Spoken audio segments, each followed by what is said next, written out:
ఒక్కటి కాదు, ఎన్ని లేఖలనే చూపిస్తాం ముంగట. ఇగో సెక్షన్ 3 కావాలని 32 లెటర్లు రాసినారు కేసీఆర్ గారు. 32 లెటర్లు, ఒకటి కాదు రెండు కాదు.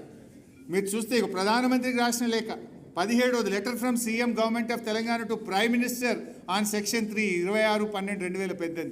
Letter from chief minister to Telangana ministry of MOJS on section 3 and various aspects. ఇట్లా చూడండి, మీరు 2014 నుంచి 32 లెటర్లు రాసినాం సెక్షన్ 3 కోసం.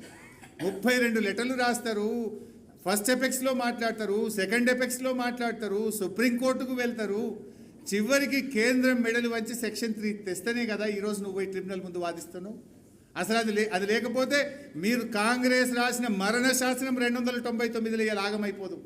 దాని నుంచి బయటకు తెచ్చి ఇవాళ కృష్ణలో మనకు ఒక 600 టీఎంసీలు రావడానికి ఆనాడు తెలంగాణ రాష్ట్రం తెచ్చి కేసీఆర్ ఎంత మేలు చేసిండో, ఇవాళ సెక్షన్ 3ని సాధించి తెలంగాణకు అంత మేలు చేసిన నాయకుడు మన కేసీఆర్ గారు.